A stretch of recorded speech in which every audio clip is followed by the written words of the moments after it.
Welcome, everyone.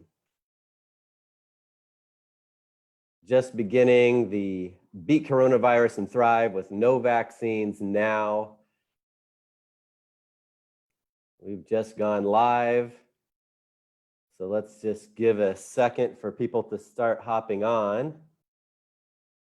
There's a lot of new things that have been happening this week in our media. A lot of things. You know, one of the things that happened is the Shadowgate documentary that came out with an arrest of the reporter who was going to be helping launch that. Within a few hours, they were going to be viewing that. And her and her husband got out of prison on the following Monday. It turns out that the secret indictment was nothing more than over a complaint that her mother had made about months ago, it turns out. And in the state of Ohio, they can do secret indictments, arrest people without even telling them what they're being arrested for, and hold them for the weekend. Kind of crazy stuff. And another thing that's happening is new videos are coming out warning people, saying get ready because stuff's about ready to hit the fan. It's about an uprising. So there are people saying that they're organizing and getting ready to overthrow the crooked government. I want to talk a little bit more about that this particular broadcast and tie it into a foundation such as the way this whole country was started. And treason, it was considered treason to do what they did, to sign the Declaration of Independence. One of the signers of that was George Washington's medical doctor and friend, Benjamin Rush. I'll talk a little bit about him today, as well as George Washington. And I want to give people a foundation today, that foundation of empowerment, if they are throwing off their shackles of slavery in the land of the free and the home of the brave, while everybody else seems to be running around wearing face masks. Pardon me for some of the way that I'm speaking here. I may do a couple of Donald Trumps for some of you, but I want to do it with enough love and understanding. And I want to urge everyone, whatever they do, that they do with enough love and understanding, because it is important to hear both sides, I believe. People's feathers are being ruffled. It's obvious to me that even with what's going on in the media, that it is affecting people, with how long this is carrying out, that it is affecting people. And it's just a matter of time before that uprising happens. And what I urge is for people to do it with as much love and understanding as possible. There's a program that I spent the previous 5 years or so scripting and producing, a big video docuseries that is not easy to get through. I gotta admit, the information is priceless, but because of the fact that it's not a Hollywood production and my face isn't even on there, there are versions in the beginning where I've done lives on it. And I may do some more of that here real soon. We may need a lot more of that. But the lawsofempowerment.com, the lawsofempowerment.com. And remember, you have to have the. And go ahead and type it right into the search bar. Google, I don't think, does a good job at all at putting that website anywhere near on the front page to the top of the search engine, even though it's the .com. There's another man that shows up a lot on the search engines with those same search words, who has been embraced by corporate America, and he's a good man, you know. So if you were to type in the laws of empowerment, like I just did, John Maxwell's right at the top. 1, 2, 3, several top positions there on Google. But I have the .com for thelawsofempowerment.com. Just go to that website again. And one easy way to get there is from the Zero Disease website. It's on the links page. It's also near the top of maskhypnosis.com. So either one of those websites, you can find this website called The Laws of Empowerment. And the top of maskhypnosis.com, that link says, join our World Peace and Freedom Rally. You know, people are rising up. I hope they're rising up to create world peace and health, peace, and freedom. And reclaiming freedoms, I think, is really important. I believe that a lot has been done, especially in areas of the country where a lot of livelihoods have been basically sacrificed. Many more billions of dollars of the people's money have been sacrificed for like $20 billion or whatever for certain local leaders to gain from the government. So that's been done a lot of different ways. So there is a way to move forward. There are ways to move forward that are more productive some ways than others. And again, check out thelawsofempowerment.com. It's full of gold nuggets. Some of those gold nuggets, like, you don't get to until later, deep hours and hours into it. It's hours and hours of video docuseries. And again, it's scripted. And in between, there's other people's documentaries that are also included for edutainment. That I gotta admit, a lot of those are more entertaining than what I've produced on a low budget. Is not a Hollywood production at all. What I've produced is doesn't even have my face on it. I've had certain amount of time and money to get things done, I know. And I went ahead and put that together. I know it's only brought in the cream of the crop who really have been willing to dig deeper. So the cream of the crop who didn't mind the fact that it wasn't a Hollywood production. The cream of the crop who were willing to dig deep anyway because they recognized the value of the information. And I think some of that was on purpose. Because it weeded people out. But we start talking about it in episode 7. So I recommend you watch episodes 7 and 8 if you're interested at all. We really get into it.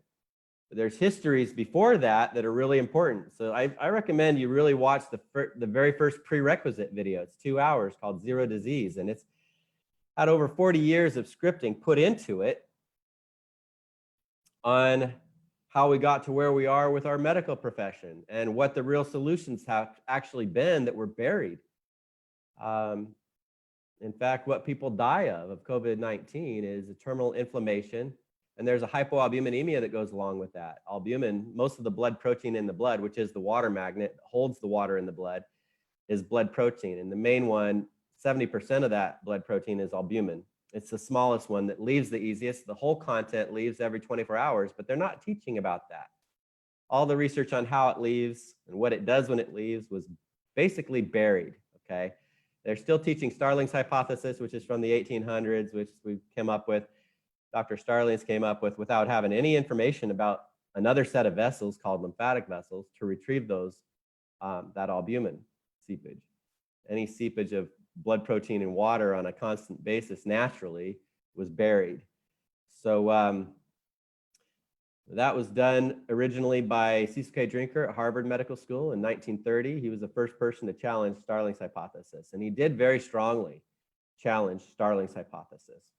Then nothing was done to change the medical text. And when 18 years rolled by with nothing being done, another man named Hymen Mayerson of Tulane Medical School picked it up and was shocked that the textbooks hadn't been changed. He dug a lot deeper. He was working in the lab a lot more, had more sophisticated tools 18 years later to measure, and he proved that the whole content leaves and enters into the lymphatic vessels every 24 hours. That's happening naturally. So there's 70% of the content that is blood protein. And hypoalbuminemia, again, is low albumin in the blood. It's what people die from. It's only because it's getting trapped around the cells. Another word for it is shock. And yet they want to put it in from an external source in their mind, in the medical profession's mind. Since it's invisible, it's hidden, they don't even see it, and I'm going to show you why. In their mind, they need to do it from putting synthetic albumin, some external source of albumin, into the bloodstream. That's what they've been doing for decades, and it's only proven to kill people faster. They've been completely blind to where it's been going around the cells. And it's been something that some of our top medical minds who have been into the lymphatics, who have been silenced, have been part of the International Society of Lymphology. That whole organization was silenced at its creation. In the fine print, they made it so it technically wasn't a pure medical society, so they could not publish the research anymore. And that's what shut up Dr. H.S. Mayerson and his student, Dr. Arthur C. Guyton, had already published, so they've been still able to update his medical textbook of physiology with what had already been published in it, and it already had a team that was just updating that book, already been published, but they haven't been able to publish new studies in medical journals on that research. So the top medical minds, they basically made it so that they wanted it to be a secret society, until my father became the first non-medical doctor in the world to become a member of that organization. And he showed up teaching at a higher level. They said we'd been still looking at, the little pieces of the puzzle, looking down, never bothered to look up to see the big picture the way he had. So I give a lot of this history at the Zero Disease class, and it's guaranteed to take people right out of the medical dark ages, which is where most people still are. And I have a lot of respect for medical doctors who spend 10 years, no matter what field they end up with. I have a lot more respect for those who work in the lab. And even though I think they've been held in the dark, and I know they've been held in the dark, that it's not their fault. And the reason why is because they get family members that get coronavirus too, and they get cancer too, and they have heart attacks too, and diabetes and obesity and on and on. In order to keep it away from the masses, they had to keep it away from the doctors too, because they care very much, just as we do, about our family members, our mothers and fathers. And when they get sick, if it's our mother, father, son, daughter, sister, brother, we'll do anything we can to help them because we care. And they do too, just as we do. And most of them, that's the reason why they got involved in the field, with the idea that they're going to make a difference. In order to keep it away from the people, guaranteed they had to keep it away from the doctors too. You better bet. That's just the way it's been. And there's been things that they've produced, like one of the past presidents of that organization wrote a proposal for a lymphatic manifesto that we just call the Lymphatic Manifesto. And why don't I do a little bit of a screen share with some of the slides that I do have. I'm not able to get through all the slides that I produced with the hours and hours and hours of scripted material that I produced during this free presentation, but I'm going to share some important ones for you right now. Let's go ahead and let's share the some of this right here. Lymphatic Manifesto. Okay, here we go. Just pulled it up. Here it is. This is just a portion of that. We have the full version. So, we have courses that we put full version of this in. And maybe I'll read the whole thing for you sometime. But he said, basically, he'd counted all the pages that had to do with the lymphatic system, even though it's one of the 12 to 14 systems, he says, according to him, depending on how you count those systems, definitely one of those. There's still less than one page out of every 200 pages in the medical text. Is basically what he said. He less than 0.5%, less than 1%. It's a half of a percent. Even though it's one of the 12 to 14 systems in the body. In fact, we are mostly lymph, unless you look at the body at the molecular level, then we're mostly hot air. And that's kind of an inside joke. But in 1983, ISL past president, Dr. John R. Castley Smith wrote, "Many millions who will suffer from widespread ignorance. Some will lose their lives, some will lose their limbs. Many will suffer needless pain and incapacity. Many research workers will get incorrect results. All of this through simple ignorance of the importance of the lymphatics, and no other system is so neglected." And it is our immune system. Our lymphocytes are the best fighters we have. And most of the lymph nodes, which are filters to purify all the poisons, toxins, viruses, bacteria, most of them line the digestive tract. The further down you get, the higher the concentration of them. And in fact, this figure on the left here is sort of an artist's illustration of the lymphatic system. And so we have just as many blood, we have blood vessels, right? Where we have even more lymphatic vessels. Most people don't know we have more lymph vessels than blood vessels, more lymph than blood. And we're mostly lymph. Most of that water being lymph fluid, and we're mostly lymph, all the clear fluid. It makes it very easy to hide it because we can't see it with the naked eye, like we can the bloodstream. It's invisible, the lymph vessels, most of them. You look into the bigger ones, like the thoracic duct, it comes right up between the lungs, this one right up the middle here. That's the thoracic duct. And simply deep breathing makes it shoot like a geyser, like an oil well, like the internal fountain of youth that it really is. It springs up and should be springing up into eternal life with every deep breath that we take. But how many people have been taught that we should start doing more deep breathing for the elderly to help boost their immune system, to help increase their basic constitution of their health, strengthen it, to help increase their chances of survival? One of the things that we know is, I'm glad I'm just leaving this slide up for other people who may be just coming into this right in the middle of, right here in this presentation, because we're on a live. I'm leaving this slide up a little bit longer than I normally do, and that's fine. There's a lot that we can talk about right from here. This is the first time I think I've ever started with this being my first slide of a presentation. Usually I don't show this unless it's part of the regular zero disease class. Sometimes I have with what we've been going through. What I'm going to tell you is, if all they do is have people not go to work, keep their children and themselves home, do social distancing, if all they have them do is wear face masks, that doesn't solve the big problems. It doesn't, the face masks or distancing are not what regulates what we know scientifically needs to be regulated as far as what the virus does once it does get into our system. And even Dr. Fauci suggested that we're not going to prevent 100% of those viruses floating in the air from getting into our system. And when it does, there's a cytokine storm that happens if it gets inside of our cells. But there's something that happens even before it can get in the cells. There's something that regulates how much of it can even get into how much of our cells. There's a protein that it has to have called TMPRSS2 that's not regulated by wearing face masks. It's not regulated by distancing. And it is regulated by NRF2, which is a master protein we're born producing.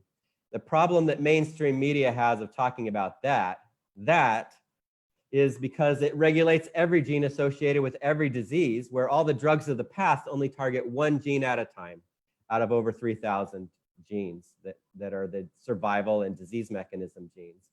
This is according to Ingenuity.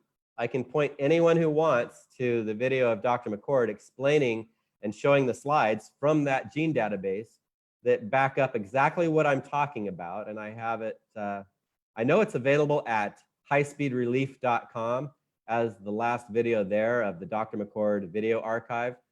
And there he's talking about his first generation NRF2 activator. And there's a second generation one that he's come up with that he says is 10 times more effective. And I have a lot of respect for Dr. McCord because he's the last Elliott-Cresson gold medal recipient. And for anybody who knows what the Elliott-Cresson gold medal is, that puts him in the same company as Nikola Tesla, Orville Wright with the airplane, Pierre and Marie Curie.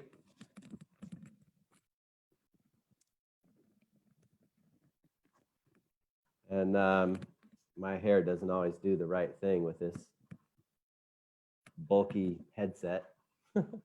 Hello, everyone. Welcome. So one of the things you can do is if you type in correctly, Elliott, Elliott,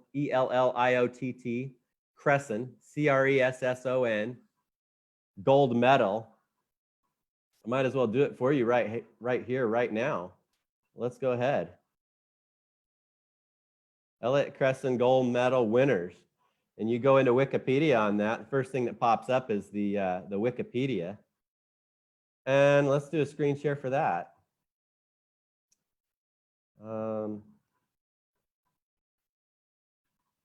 Yes, let's do a screen share for that. Share. Here we go. It goes as far back as the 1800s, as you can see here, whereas the Nobel Prize started in the 1970s, you know. So we've got all these names of people who, it's reserved for people whose life work revolutionizes and changes the world forever. And if you type in, there's Nikola Tesla, alternating electric currents of high frequency in 1894, all right? You go down to the bottom here, Joe Milton McCord, 1997, and that's the last time they issued an Elliott-Cresson gold medal. He is the last one. I believe they quit the program after they gave him his because of how powerful. And they also, you know, it's interesting, his name is listed last still. He's really the one that drew attention to his superior in that lab to SOD, superoxide dismutase, has a lot to do with what that, you know, Elliott-Cresson medal was awarded for. He basically invented the whole free radical theory. And he's the first one who it actually came out of his mouth with what he was seeing under a microscope with the discovery of SOD, superoxide dismutase. And discovering it, putting enough 2 and 2 together, not that he was the first one to see it, because as long as people have been looking through microscopes, people have been seeing, but what he was identifying in his mind, superoxide dismutase and what it does with the free radical superoxide is reconverting 1 million of the superoxides per second back to oxygen. And superoxide is oxygen missing electron. It's a main free radical. What the byproduct is of oxygen when we turn on the life process. I'm glad to show you this because this is way more prestigious than this list. The Elliott-Cresson medal is way more prestigious than the Nobel Prize, especially lately. Nobel Prize is proven to be more and more political, proven more and more over the years, right? So what else can we show you here? More slides. Yes. So let's talk about the past chairman of, I can talk to you about, one of the great things we've been talking about is albumin, right? Let's share this slide of myself with my father and one of the greats. What do we got here? Where'd it go? Waldemar Olszewski. Okay, here we go. I'm going to just start sharing sort of way further down the road than what I typically share. This was in 1997. That's, believe it or not, me on the right there with Dr. Waldemar Olszewski, who is one of the past presidents of that organization from Poland. And this is my father, who had put on a bit more weight with a bunch of legal battles that he was dealing with after Ezra Taft Benson, who was former Secretary of Agriculture and leader within the LDS Church in Utah. After he died, my father had more legal problems than he knew what to do with. As long as Ezra Taft Benson, who was like a Ron Paul, was in power, my father never had anything to worry about. In fact, Ezra Taft Benson would sit on the front row every chance he got whenever my father spoke, and was a big advocate, supporter of my father. And he's a big name in certain circles. So that's the reason why I bring this up. I'm kind of surprised my father hung into that organization as long as he did with all the opposition. Literally, he was persecuted from within the organization that he was a part of for many years and still hung in there. He still stayed strong. And that had a big impact on my whole family.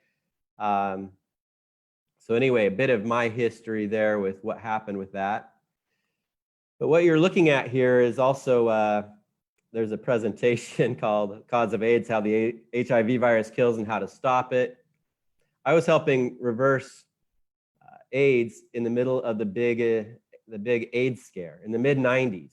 This presentation was in 1995 in Sao Paulo, Brazil, at the ISL Congress of Lymphology, after I had already written a paper about it. It wasn't a perfect paper, but what I had been doing was, what I'd been doing to help reverse actual AIDS was working. So some of the same things that I did then, it has worked very well for coronavirus. Yet I'm not supposed to make any outrageous, any too strong of claims with particular diseases. I can't guarantee that I can help anyone reverse AIDS or cancer or prevent, 100% of people out there from getting cancer or coronavirus. And I don't want to prevent necessarily people from getting coronavirus. Or I think a lot of people have cancer and don't know it, and have coronavirus and don't know it, and have AIDS and don't know it. We could talk and talk and talk about that alone. But I think the bigger thing is helping people's constitution be so strong that we treat it like other viruses and we move on like we have for hundreds and thousands of years. If the human cells were ever meant to stop producing, the human race would have been gone a long time ago. And if you can imagine where the source of human cells are, I think that's a healthy thing to do for our self-image. I think a lot of people are limited by whatever their self-image is. So this is basically how I talk to help solve that problem. So anyway, this is some of the people. I wanted to start with this because of who's there. And shock, again, it's also known as hypoalbuminemia. If you do a search on hypoalbuminemia and COVID-19, you should see studies right at the top of there that are saying that it is a predictor of COVID-19. If you do a search on that, not in Google, but actually in the National Library of Medicine, National Institute of Health, NIH website is pubmed.gov. Again, pubmed.gov. You could type in whatever key search words you want, but if you use COVID-19 and hypoalbuminemia, if you do that, then you get some results that you may not get another way. Like, well, let's go ahead and open it up for you. Let's do it. So, to prove it to you, this is where the short way to get there. Then there's this longer one that comes up, but you don't have to type in the long way. And you can do searches like COVID-19. You have to do that exactly to get the exact results you want. Otherwise, it's going to be different results. And then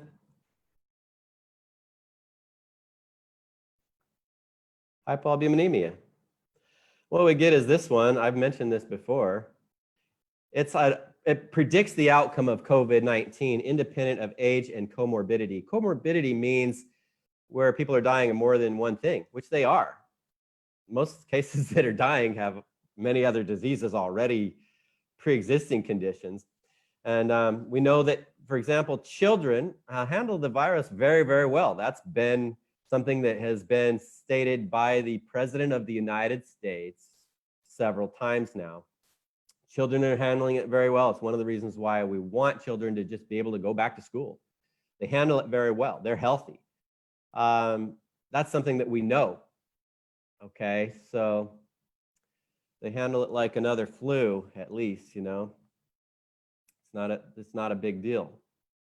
And if that's the case, what it really points to is that we also handle it very well if we're healthy. That's the big point that I think they fail to really drive home good enough. I think that what we need to show you is much more of how that happens. And I hope that you're seeing the slides that I'm seeing here. I think you are. So back to this, let's keep going. This is an article published in 1963 by Dr. H.S. Mayerson in Scientific American Journal. He tagged the blood proteins with radioactive iodine and proved how fast they leave the bloodstream, how fast they come out of the bloodstream, how if the lymphatic system did not accomplish its job of removing them, that disease and death would take place. And here you can see the word Starling's hypothesis actually in the article. If you look down to sort of like a title of the next paragraph at the bottom right of the article, Starling's hypothesis, where he's talking about it. And he's exposing it as a myth. So it also says under the title, the second circulation plays an essential role in maintaining the body's steady state, draining from spaces between the cells, fluid, protein, and other substances that leak out of the blood. And mainly he's talking about albumin there. My photo of me isn't too much in the way of all that, so I just decided to go ahead and read it for you. But what we have is Cecil K. Drinker, again, is the first person to challenge Starling's hypothesis, saying blood capillaries practically universally leak protein. He says that because Starling's hypothesis says it doesn't leak it at all. None of them leave, and if any leave, it doesn't change their hypothesis or their theory. So it says the plasma protein is maintained only because the lymphatic system picks up the protein and returns it to the bloodstream.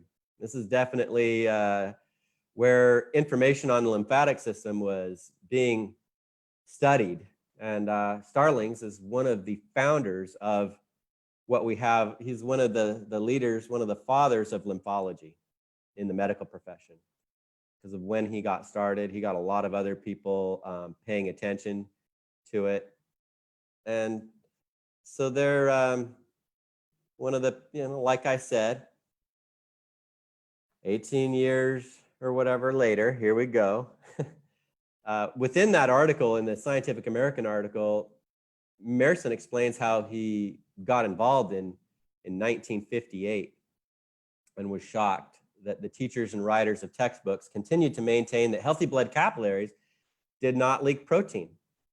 And they're specifically talking about albumin, the smallest blood protein.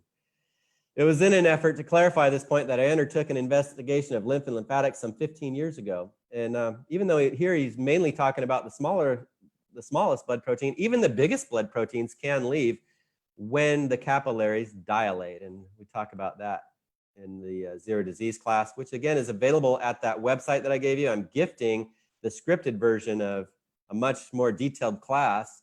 There were over 40 years of work has gone into that script. Basically, if you go to maskhypnosis.com and click on that link, join our World Peace and Freedom Rally.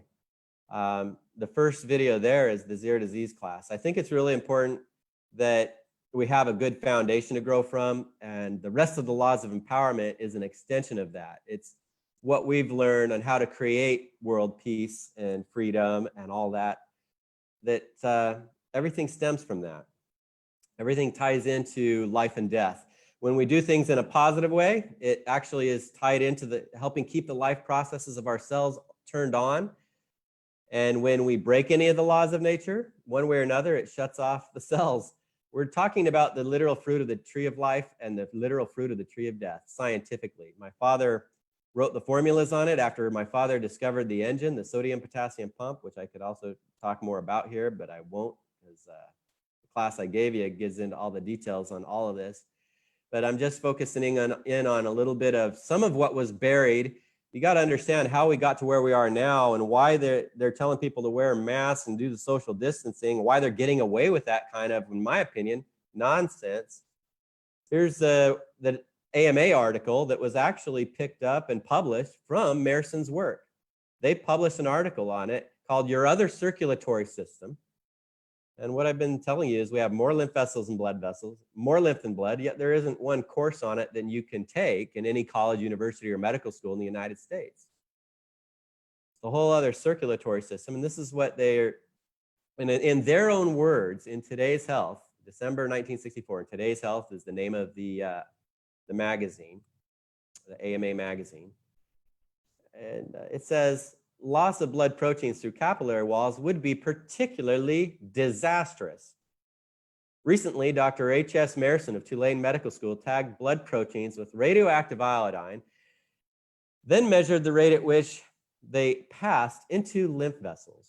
Calculations indicated that half of our blood protein is lost from the blood every 24 hours.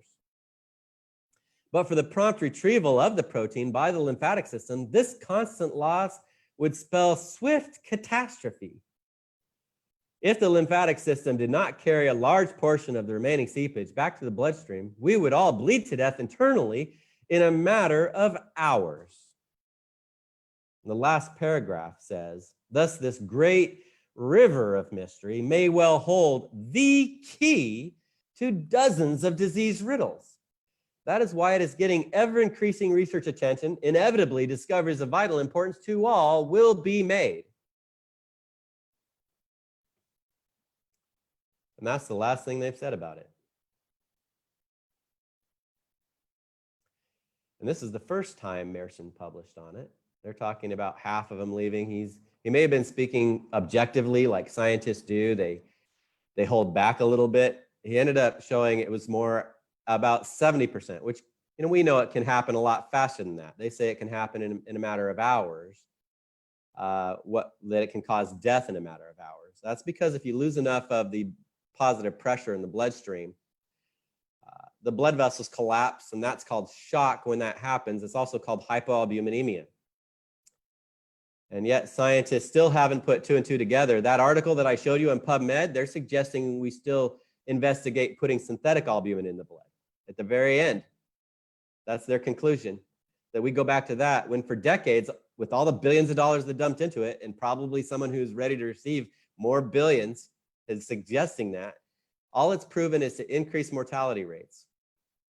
And this is just one example of thousands of examples of what's going on within the medical profession because of burying key research like this, fundamental research that has to do with the terrain theory, that has to do with the healthy versus the disease environment of the cells. There's an actual environment where it's impossible to have any pain or disease in the body. You can't have any degenerative diseases. You might have some nerve pain if you tap into it, but you have to create damage in order to do that. You have to start creating a lack of oxygen, because pain is lack of oxygen. Okay. Pain from the heart attack doesn't even come to the oxygen supply shut off. And this is what we know, coming back from the article we just read, where they say it may very well hold the key to dozens of disease riddles. It's the blood proteins leaving the bloodstream are not just the key to 2 or 3 dozen diseases. They hold the key to every degenerative disease there is, the main key. This is a master key, especially when it comes to the terrain, the general terrain, to the environment, as this is the basic foundation. And the discoveries of vital importance to all were made, but this is the last time the AMA printed this truth about it. 1966 is what happened. They decided to bury it. The International Society of Lymphology 1966, this is the largest medical project in history, maybe prior to COVID-19, with what's going on as a big pandemic, showing the power of what NGOs have become, like Rockefeller Foundation, the first NGO, which came out of Standard Oil Trust with the whole idea to dominate the whole petropharmaceutical industry, because that's what they did with their money. That's where they put it. They invested in the petropharmaceutical. They had to have a way to protect their investments. And so we have less than half the medical schools in our country still today than we did prior to that happening. And this, if you read within the black there, the largest medical research project ever in history was in 1966 with the formation of the ISL, with the help of top international military forces. All the top medical minds in the world who studied anything about blood proteins and water leaving the bloodstream and lymphatics were all gathered together, even from behind the Iron Curtain. Of approximately 370 members, only about 65 were from the United States. Most of these members were department heads of medical schools and universities. They also met in Dr. Mayerson's St. Louis home, and by 1966, they founded the ISL with many founding members. July 1966 was their first Congress in Zurich. And my father was the first non-medical doctor to be a member of this organization that was set up to bury all that information. It was set up basically dangling the carrot, telling these doctors that, as it was, they didn't have anybody they could hold an intelligent conversation with who was smart enough, who knew about it. But that if they joined this group, that they would have plenty of all the top medical minds around the world who did know about it. This is why they were department heads of medical schools and universities, people who didn't learn about it in medical school, but were smart enough to figure it out on their own. The cream of the crop. Even behind the Iron Curtain were gathered. That was really important because they wanted everyone who knew anything to be part of a basically secret society that was banned from publishing it anymore in medical journals, where it was okay to share every 2 years in a different part of the world with each other. That was a very small level and just enough to barely get them in before they had the door shut behind them and realized they'd imprisoned themselves. Well, they couldn't stop my father because he didn't have a license they could take away. I talk about the word doctor, come from its Latin origin, docere, which means teacher or to teach. So I don't consider a doctor to be a real doctor unless they're a teacher. That's what I've said over and over again. I am a non-licensed doctor, not here to do anything that would normally require a license, not to diagnose, prescribe, anything that would normally require a license. I'm here to teach, and I guarantee what I'm teaching you is the truth. That's what I guarantee. Whatever you do with it is up to you. There are disclaimers that I've put up many times and might as well share what, give you an example. Right at the top, usually I start with this. For educational purposes only, no information or interpretation of any part of this to be used for diagnosis or treatment. Because of nature, anyone who uses information must do so as a result of his or her own free agency. And that responsibility should always be on the shoulders of every individual. Let's share some more slides that, here's one of my favorites. Yeah, okay. From one of the great minds, Albert Einstein, speaking of science versus nonsense, the intuitive mind is a sacred gift. The rational mind is a faithful servant. We have created a society that honors the servant and has forgotten the gift. Albert Einstein is one of the greatest minds. He was also a student of Nikola Tesla. Not everybody knows that. So what else we got for you here? I got a whole bunch of really good ones. I said I was going to share this with you earlier in the very beginning, this next one, and I haven't done it yet, so here we go. This is a quote from Benjamin Rush that I said I would share. Benjamin Rush, and for some reason, where are we here?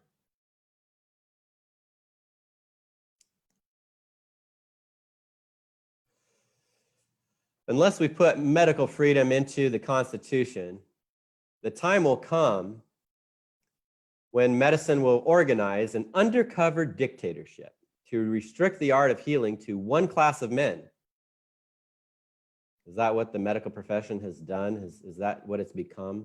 An undercover dictatorship to restrict the art of healing to one class of men and deny equal privilege to others. Will be to constitute the Bastille of medical science. All such laws are un-American and despotic and have no place in a republic. The Constitution of this republic should make special privilege for medical freedom as well as religious freedom. That's Benjamin Rush. He's one of our founding fathers of the United States. One of the signers of the Declaration of Independence, George Washington's medical doctor. And what do we got here? Okay. What I want to do now is go to the George Washington quote. Here we are.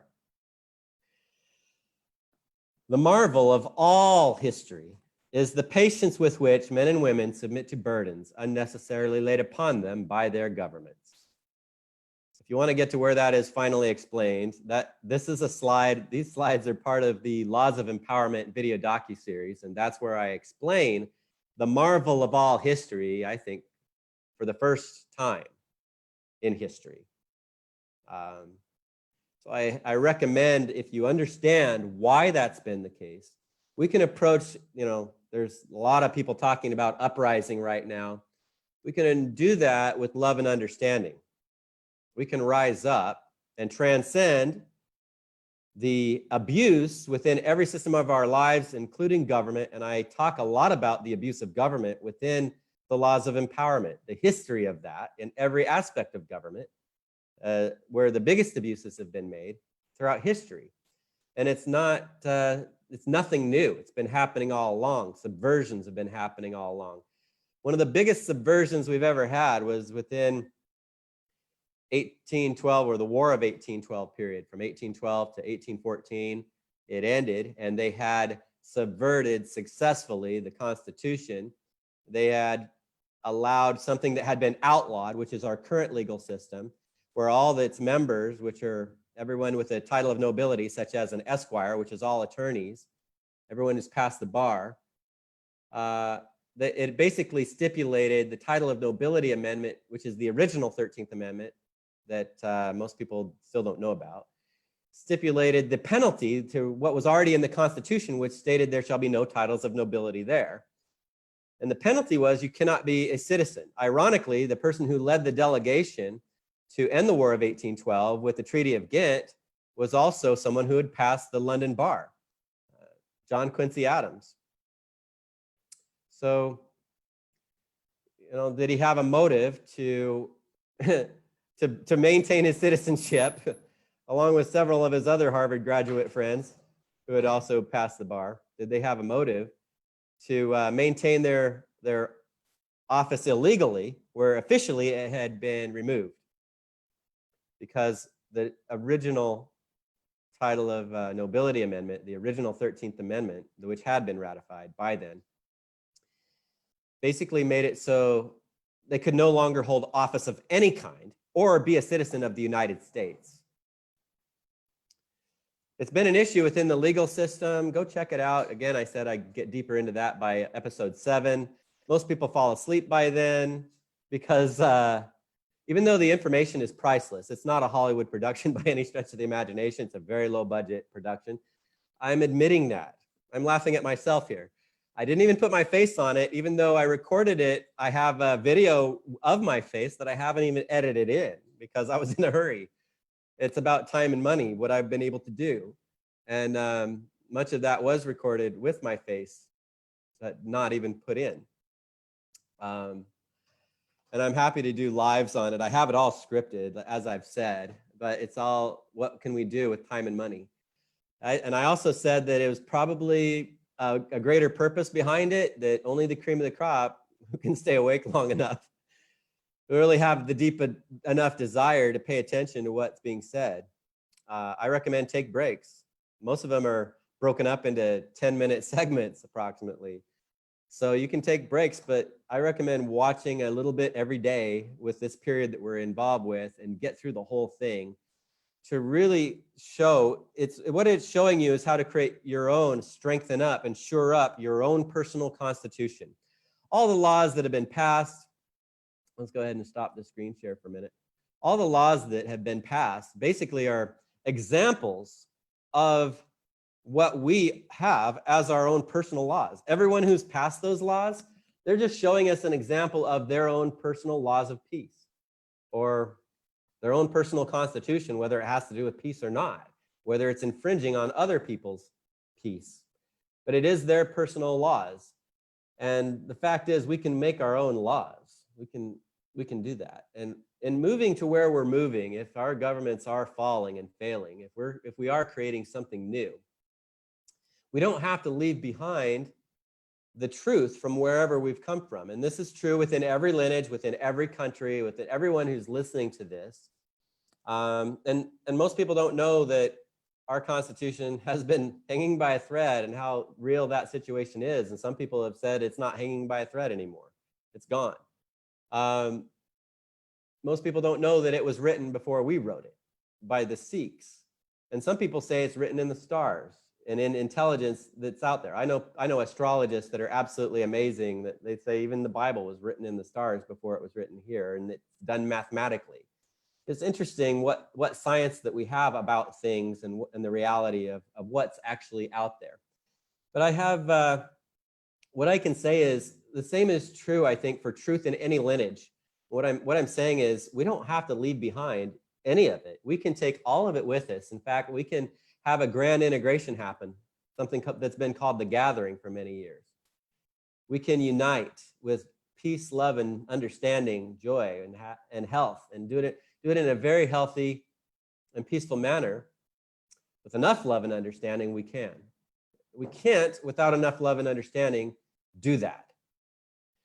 That's why it's important for you to go watch the Laws of Empowerment, to shore up your level of understanding even the laws of nature, how we work, how we develop positive or negative. I think I go in a bit more detail on that than I think any program that's ever been developed within the Laws of Empowerment. If you can stay awake, if you can take and make the commitment to get through the whole thing, which is when you add up all the other people's documentaries in between, it's like the documentary that brings all the other great documentary evidence together. And it's not just about what's there on that site currently, but it's still just a foundation for you to add yours. You are able to take that information within the Laws of Empowerment. It's designed for you to kind of take the ball and run with it. Create your own, put it in your own words. Show me what your Constitution is. Show the world what your Constitution is. When we all rise up and speak up with our voices, we're exposing also the weaknesses within our lineages. When we tell the truth, are exposed.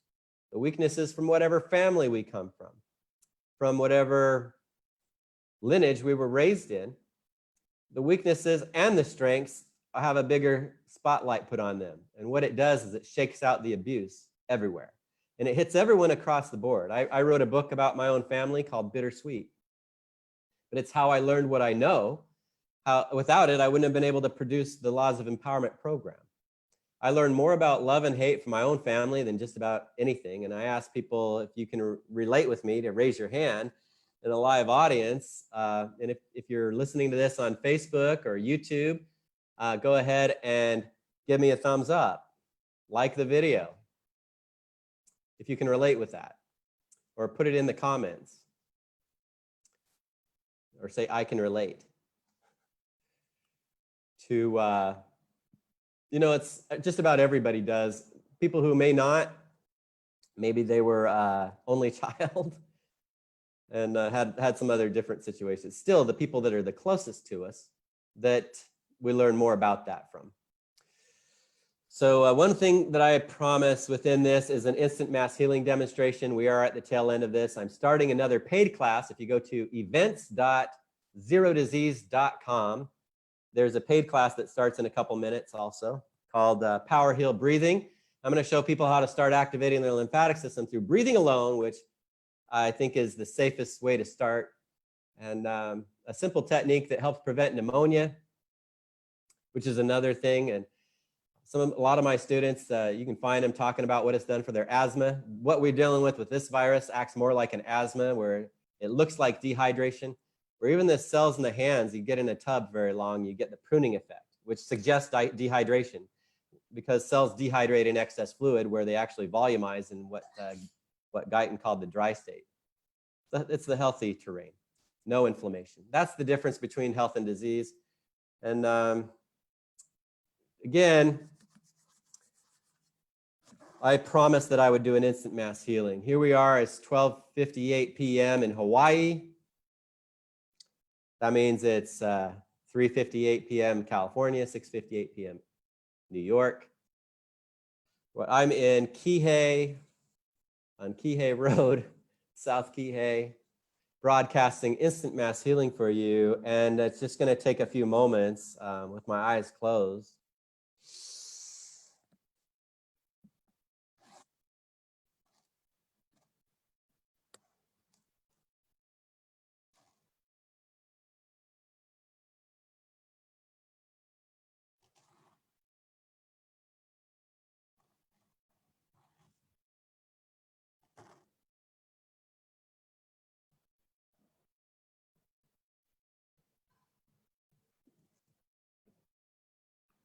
For those who are willing to receive that. And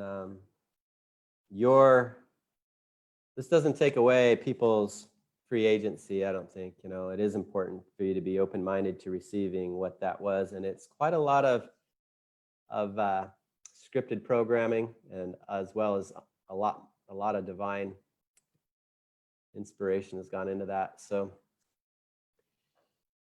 well over 2 hours of highly refined scripted programming was just broadcast there.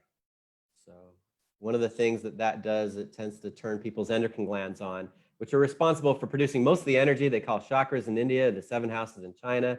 They also produce the hormones, and there's a lot more that happens with that. But congratulations, and time's up. So until either get on the next program, or I'll see you on Saturday. I'm doing this on Thursdays and Saturdays for the rest of August. All right, see you.